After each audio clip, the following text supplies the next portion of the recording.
ज्योतिष दीप चैनल में आप सभी का स्वागत है। जैसा कि आप ज्योतिष दीप चैनल के माध्यम से वास्तु का विधिवत ज्ञान प्राप्त कर रहे हैं, जिसमें वास्तु के जो किसी भी भूखंड के बाहरी भाग में 32 देवता होते हैं, उनका आप नाम और प्रभाव क्या होता है और उसका भूखंड के ऊपर क्या प्रभाव पड़ता है, उसका विश्लेषण कर रहे हैं, सुन रहे हैं, अध्ययन ले रहे हैं।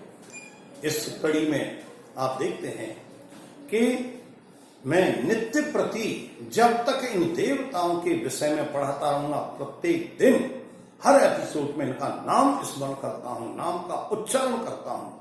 नाम के उच्चारण करने से ये देवता बड़े प्रसन्नचित होते हैं और जो इनका नाम उच्चारित करता है, जो इनका नाम सुनता है, श्रवण करता है, उनके ऊपर भी इनकी कृपा होती है। उसी ज्ञान वेला में आप ज्योतिष दीप चैनल को सब्सक्राइब करें और इस वीडियो को शेयर करते हुए बड़े ध्यान से सुनें। पहले देवता है हमारे सिखी, दूसरे देवता हैं पर्जन्य, तीसरे देवता हैं जयंत, चौथे देवता हैं इंद्र, पांचवें देवता हैं हमारे सूर्य, छठवें देवता हैं हमारे सत्य और सातवें देवता हैं भृशम, आठवें देवता हैं आकाश, नौवें देवता हैं अनिल, 10वें देवता हैं पूषा और 11वें देवता हैं वितत, 12वें देवता हैं ग्रहक्षत, 13वें देवता हैं यमराज, 14वें देवता हैं गंधर्व, 15वें देवता हैं भृंगराज, 16वें देवता हैं मृगी और 17वें देवता हैं पितर। हम पितर तक इनका विश्लेषण कर चुके हैं। अगले देवता 18वें देवता हैं दौवारिक। दौवारिक देवता बड़े प्रभावशाली देवता होते हैं, जो शत्रुओं की वृद्धि करते हैं। जीवन में शत्रु सबसे ज्यादा कष्टकारक होता है। आप सुख की घड़ी को कितना भी अभिन्न मित्र हो, उसको आप कुछ समय बाद भूल जाते हैं, लेकिन शत्रु जो है मनुष्य के खाते पीते सोते हर क्षण शत्रु दिखाई देता है, जो एक मिनट चैन नहीं लेने देता। तो ये वो देवता हैं जो ग्रह स्वामी को शत्रु देते हैं और शत्रु से अनेक प्रकार का टेंशन होता है और अनेक प्रकार का हमारा पराक्रम भी कमजोर हो जाता है, धन का व्यय होता है, घर में अशांति होती है। इसलिए किसी भूखंड में आवास में यदि दौवारक स्थान पर मुख्य द्वार होगा तो उस आवास के ग्रह स्वामी और परिजनों को शत्रुओं का सामना करना पड़ेगा, जिससे उनका जीवन बहुत ही अस्त व्यस्त और पीड़ितावस्था का रहेगा। इसके बाद में आते हैं पुष्पदंत। पुष्पदंत सुग्रीव, दौवार के बाद में है सुग्रीव। सुग्रीव जो है पुत्र और अन्न की अप्राप्ति। जहां सुग्रीव देवता होते हैं आवास में या आवास में सुग्रीव के स्थान पर मुख्य द्वार खोला जाता है, बनाया जाता है, तो उस ग्रह स्वामी को पुत्र की प्राप्ति में अनेक प्रकार के कष्ट पीड़ा होती है और अनेक प्रकार की पीड़ाओं के फलस्वरूप धन का व्यर्थ में अपव्यय होता है तथा अनेक प्रकार से वह ग्रह स्वामी या परिजनगण पीड़ित बने रहते हैं।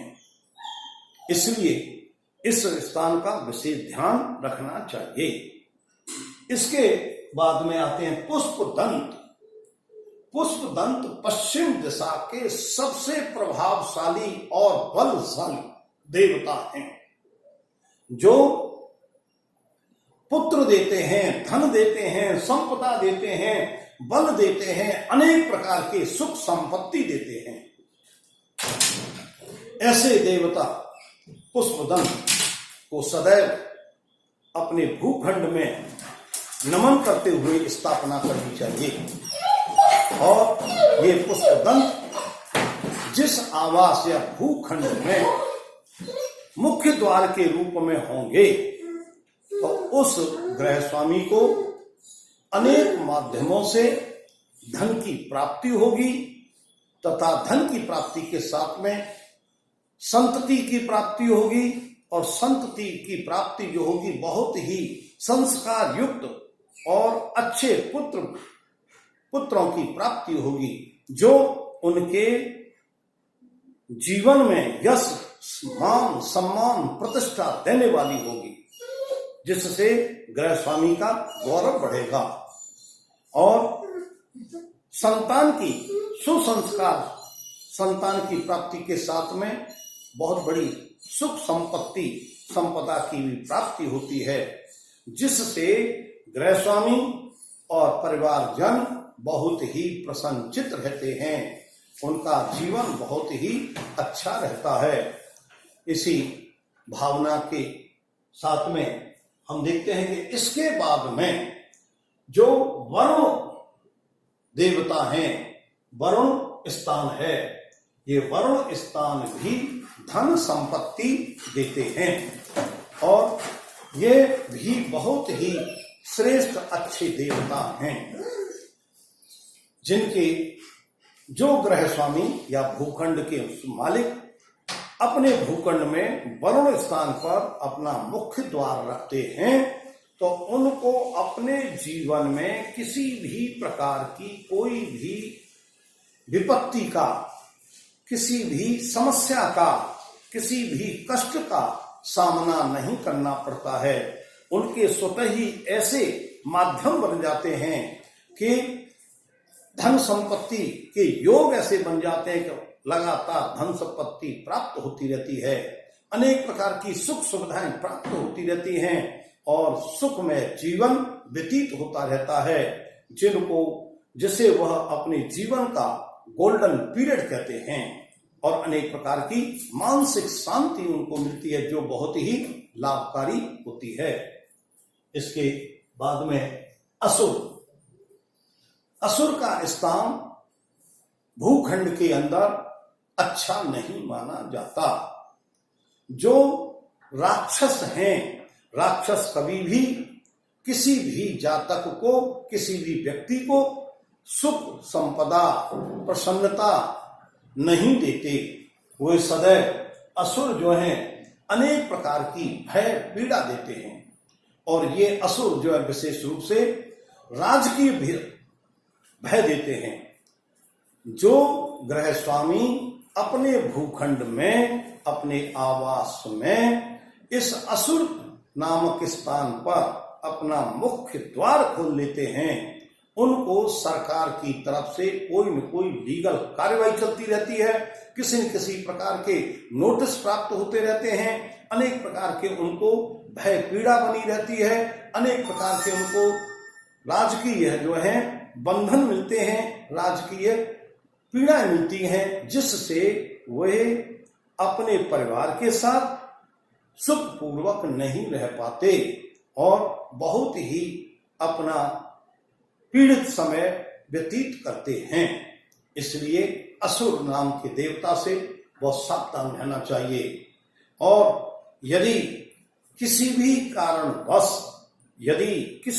कारणवश ऐसी परिस्थिति हो रही है जो पूर्व जन्म के पाप कर्मों के कारण से राजकीय दंड भोगना है, तो निश्चित रूप से असुर के स्थान पर द्वार बन जाता है, और बन जाता है तो वो पीड़ा भोगनी पड़ती है। तो ऐसे गृह स्वामियों को मेरा विशेष रूप से चेतना है, प्रेरणा है कि वो नित्य प्रति उस असुर देवता को प्रातः काल उठते ही 11 या 21 बार नमन करें, तो वही देवता आपको शांति प्रदान करेंगे, उसमें कुछ पीड़ाओं में कमी आ जाएगी। इसके बाद में फिर हमारे 23वें देवता शेष देवता, सोष देवता। ये सोष देवता धन का क्षय करते हैं। यदि आवास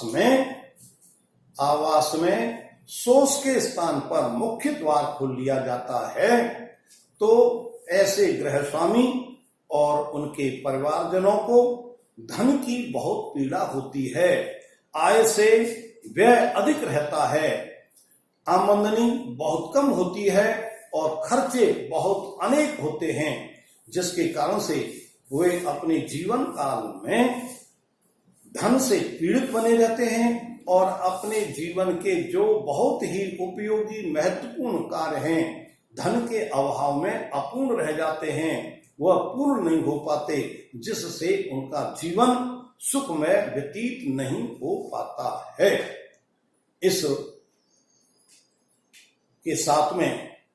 भाव के साथ में आप देखें कि यदि नित्य प्रति आप इन देवताओं को स्मरण करेंगे, नमन करेंगे, तो यही वास्तु के देवता आपका कल्याण करेंगे। और इसी कल्याण की भावना के साथ में कल्याणम अस्तु।